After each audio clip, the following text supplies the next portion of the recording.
Hello, friends. This is Professor Forkner, and I'm just going to walk you through your assignment this week. This week's assignment is the controlling idea assignment. If you haven't done your reading and you're just now joining us, I strongly encourage you to pause this video and go back and do your readings. A controlling idea is not like an essay. It's not something that you've probably done before. It's not something that you're able to just wing it, okay? You're going to need to go to McKee. You're going to need to look at your study folder this week to start understanding what is this thing. In brief, a controlling idea works a lot like the moral of a story. It's not exactly a moral, but this is what the story is trying to communicate. Okay, we get there by using the equation of value plus cause equals, right. You should have come across that this week. This is a way for a group of people putting a show together or trying to tell a story to agree upon the thing that the story is trying to say. As you see in the introduction to this assignment that Professor Harrell has written, that when it comes to art, we've all got our different perspectives. It's kind of a swirling kaleidoscope, and what the controlling idea does for us is it helps narrow our focus. This is what the story is trying to say. Okay, and we do that by looking at the story structure, by identifying the climax, by identifying the competing values that are fighting with each other over the course of the story, and all of that jazz. All right, so your assignment this week. Your assignment this week is to develop statements of controlling idea and counter idea for two pieces. One, an animated short film, and two, The Glass Menagerie by Tennessee Williams. You should state your controlling idea and counter idea for each piece, and then include a strong rationale. Okay, what I usually see for this assignment, and it's great, is it's kind of a two-parter. Your first part is focusing on the animated short. The second part is focused on the Glass Menagerie.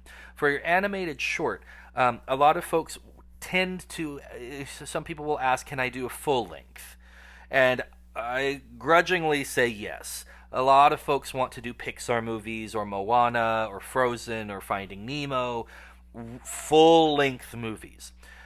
I want to encourage you to go to Disney's, if you can look, you can find them on YouTube.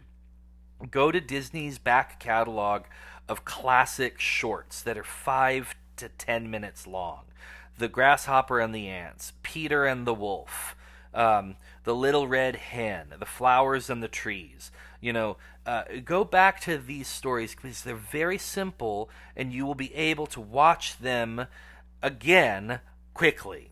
Whereas with a longer movie, that's a lot more to take apart. Okay, if you want to do a longer movie, just ask me first. But again, like I say, I'd like to see you go with something that's shorter, that's a nugget. It's a little nugget, so you can pop it in and you can ruminate on it. You can, think about the story structure, right? It's easier to handle when it's shorter. When it's a big story, it gets more complicated, okay? So again, that's for your animated short. For your animated short for part one, you're going to focus on that.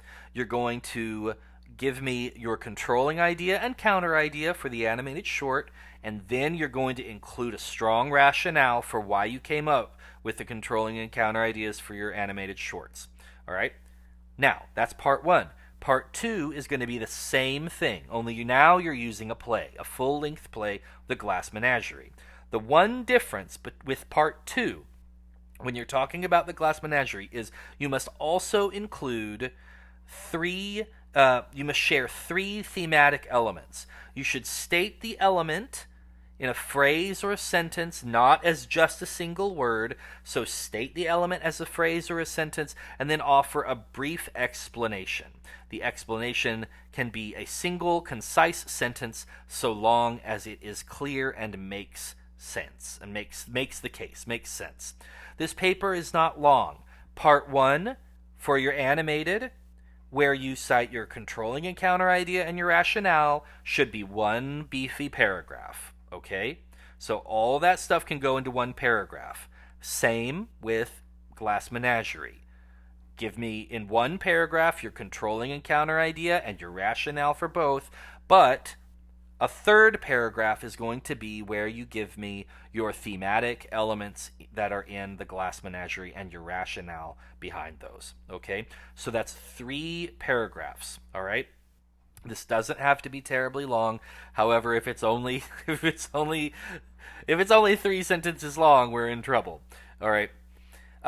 Let me see a couple of other things. When you're in your explanation, as you're explaining your reasoning, you must cite clear, compelling evidence from the play or the film. Okay? Your defense must also satisfy McKee's criteria, which is listed below for your convenience. Okay? I hope that makes things clear. You're going to have to really go through and really take a nice slow look at Robert McKee's criteria. Really take a look at those. You'll notice that below the assignment description, I have included a little, if you're stumped, this is how I tend to explain this to my students. Again, this course was developed by another professor, and so I'm trying to swoop in and provide some support where I can see, I think that there might be there's some question marks floating over people's heads. Okay, so take a look at that, where I break down what is the value, why is the climax so important in phrasing one of these things. What is the cause? How do I phrase the cause? And then what even is a counter idea? It's not the opposite of the controlling idea. So please take a look at that. I've given you a few examples of controlling and counter ideas from my own experience. I use a couple of fairy tales.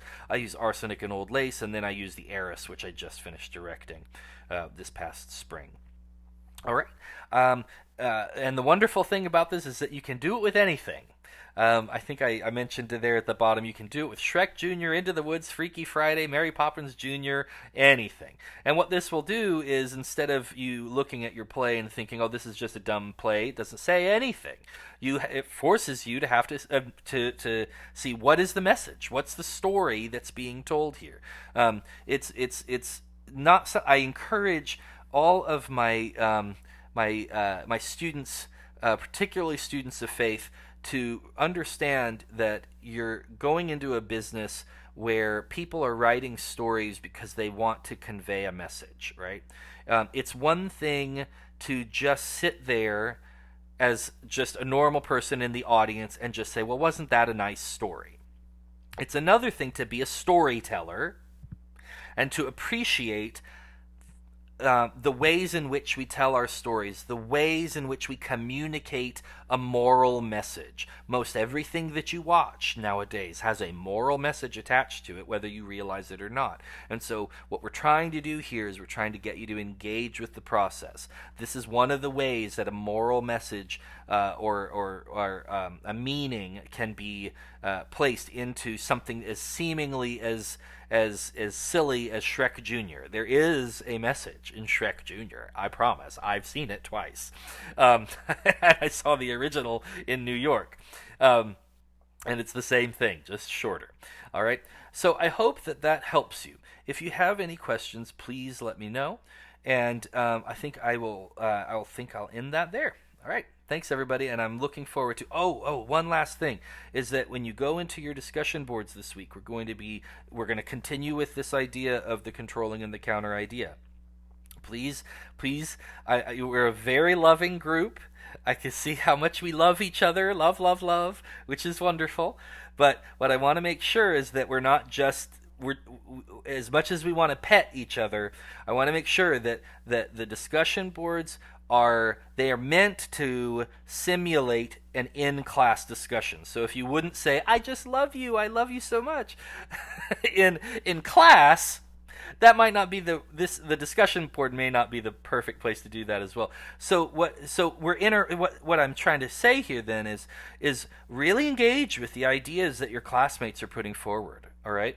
If you're afraid to address your classmate specifically, like you're afraid you'll hurt their feelings, because we're all very kind, very tender-hearted people, I want to encourage you to address the idea. Don't address the the person, you can address the idea and still get your point across and play with, well, this idea, let me toy with it. All right, you're going to be doing that with your controlling and counter ideas. The controlling and counter ideas, discussing them and trying to poke holes in them is really one of the best parts of the whole thing.